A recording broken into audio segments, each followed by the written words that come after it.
Olá, seja bem-vindo a marcoteles.com. Hoje eu quero meditar com você sobre se Pedro é realmente o fundamento da igreja. Alguns dizem que o fundamento da igreja seria o apóstolo Pedro, que Jesus, em Mateus 16, diz que daria as chaves do céu a Pedro e que Pedro teria a primazia sobre os outros apóstolos e que seria o principal organizador da igreja, né? Não há evidências disso a não ser fundamentadas em tradições um tanto quanto estranhas que não têm referência propriamente na Bíblia. Mas o texto que usam é um texto um tanto quanto difícil. Às vezes as pessoas olham e leem literalmente esse texto, né? E esse texto não deve ser lido literalmente. Esse texto você precisa lê-lo meditando como é Pedro, quem é Pedro, né? E é interessante que às vezes as pessoas não param para ver quem é Pedro literalmente, o que significa o nome de Pedro. Deixa eu ver aqui o texto primeiro para ver onde está a fala de Jesus sobre Pedro.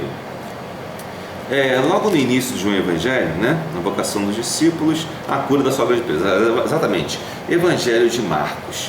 No Evangelho de Marcos, os primeiros discípulos que Jesus trouxe para si foram Pedro, Tiago e João, né? E André também. E Natanael. É interessante que Pedro, ele estava no barco, né, junto ao mar da Galileia, e Jesus caminhava, e estava Simão, André e João ali pescando. Jesus chama, usa o barco, prega e pede para ele segui-lo, né? E inclusive cura a sogra de Pedro. Você pode encontrar isso em Marcos capítulo 1, versículos 16 em diante, Mateus 4, de 18 a 22 e Lucas 5, de 1 a 11. Eu vou contar a história para poder resumir um pouco. Bom, e o que acontece? Pedro, ele conheceu a Jesus e meio que duvidou. Quando contaram para Pedro, primeiro chegou para João e João contou para ele e não acreditou muito não. Ele não acreditou muito, mas ele queria ver. Quando ele viu Jesus e viu a pesca maravilhosa, ele creu em Jesus. Aí Jesus Pedro disse para Jesus: afaste de mim, Senhor, porque eu sou pecador. E Jesus disse: não, você vai me seguir, tu és Pedro. Você é Simão Barjonas, você é Pedro.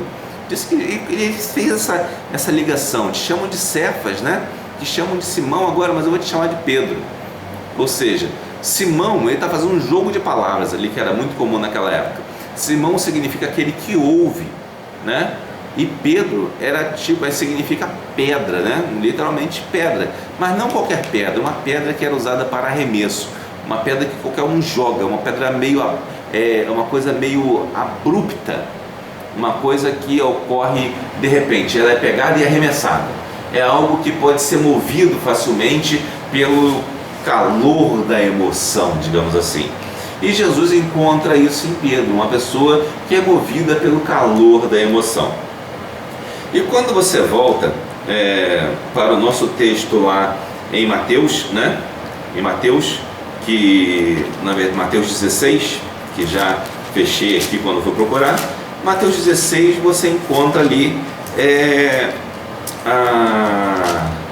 a confissão de Pedro, é o título que dão ao texto. Mas não é a confissão de Pedro, veja bem, o nome ali é um nome tradicional que botaram, inclusive a nossa Bíblia, ao meio da revista atualizada, diz que é a confissão de Pedro, mas não é a confissão de Pedro, é a confissão dos apóstolos.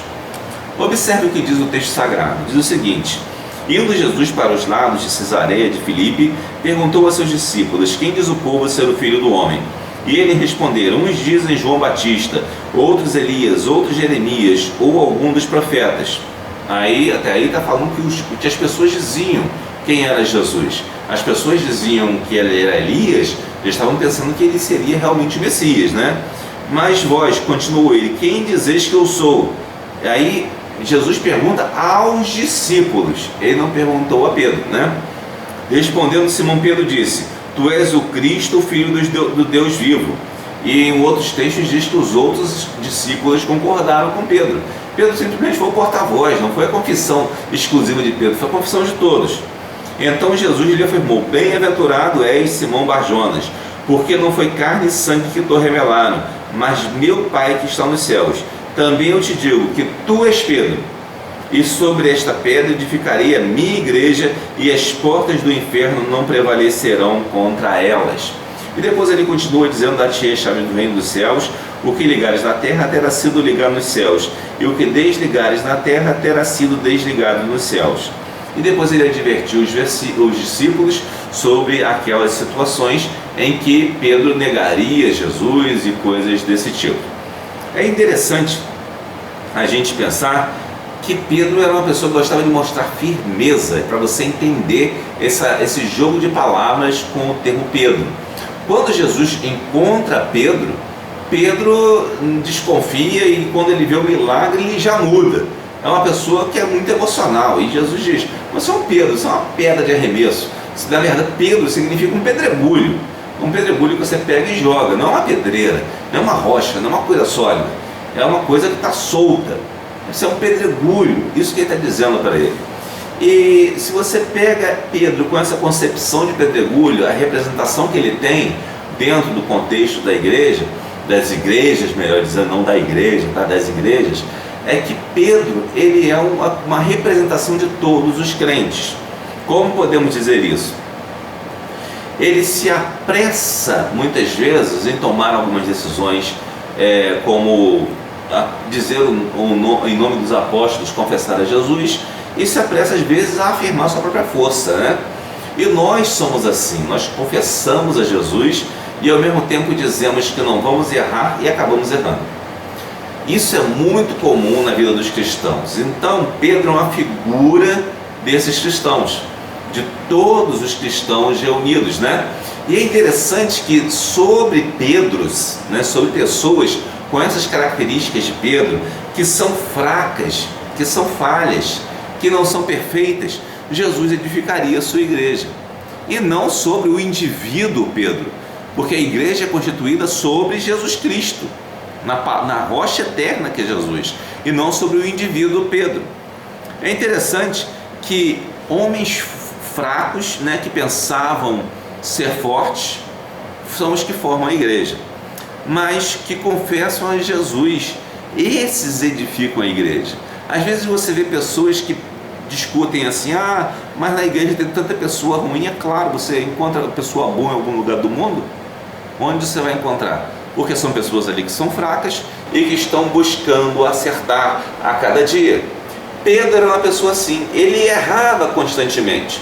O apóstolo Paulo, por exemplo, diz que chamou a atenção de Pedro severamente porque ele estava discriminando os que não eram judeus numa reunião, porque ele estava favorecendo simplesmente os que eram judeus por uma questão de puro preconceito racial, literalmente.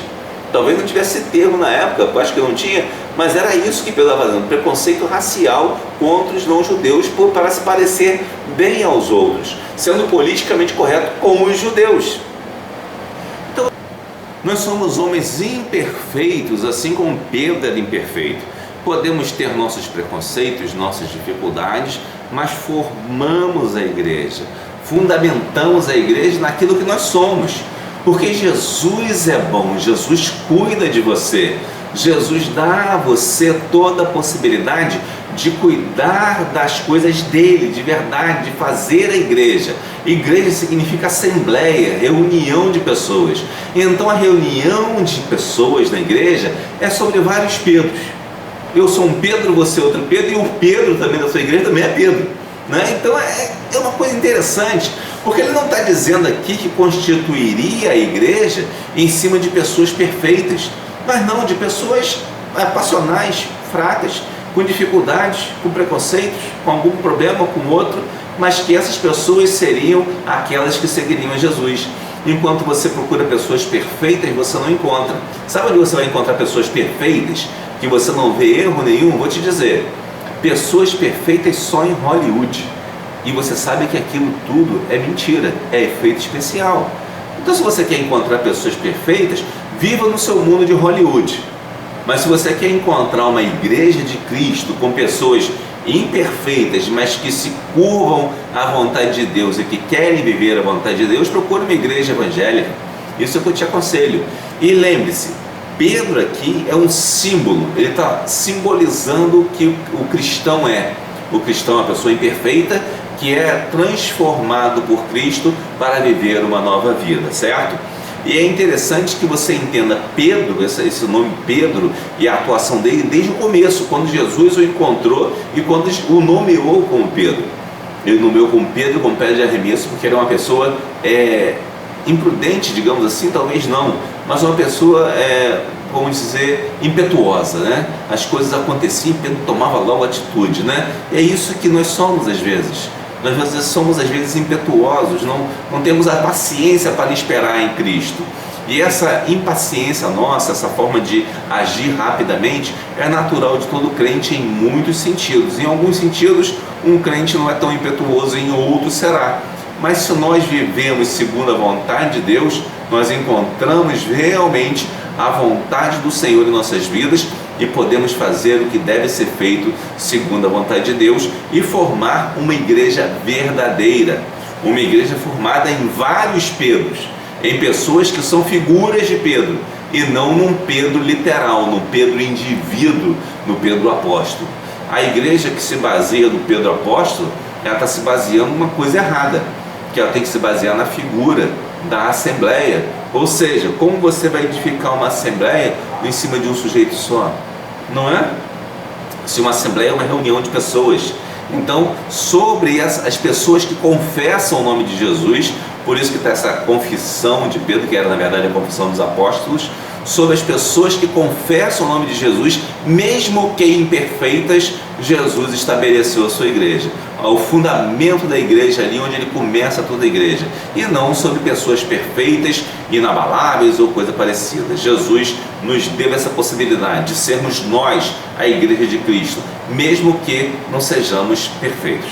Espero que essa palavra tenha falado ao seu coração. Esse é o ponto de vista evangélico. Se você é católico, não adianta nem ficar me xingando aí que eu vou te ignorar, tá? E, apesar de que tem muitas pessoas que assistem o canal são católicas, você tem que entender, esse é um canal evangélico, então não pense que eu estou ofendendo você, porque eu estou simplesmente colocando a opinião evangélica sobre esse texto da Bíblia, esses textos de modo geral.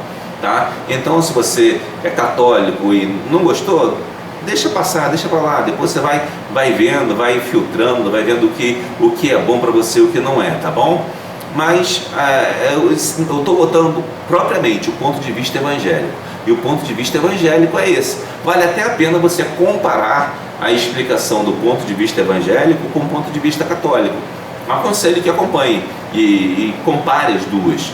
E veja qual que se adequa mais à sua forma de crer sobre as Sagradas Escrituras e qual é a melhor exegese das Sagradas Escrituras, tá bom? Isso aí é um trabalho para você, não é ofensa a nenhum católico, mas é uma forma de nós mostrarmos que você faz a Igreja de Cristo. Você é um Pedro, você é uma pedra viva, você é uma carta viva. Lembra? Então lá em Hebreus, se não me engano, diz que nós somos cartas vivas. Nós somos pedras também vivas, né? Sacerdócio real, nação santa, formamos o povo de Deus. Nós somos os Pedros. E como esse tipo de pessoa nós queremos formar igrejas. E formemos várias igrejas para a glória de Deus. Que Deus abençoe rica e abundantemente.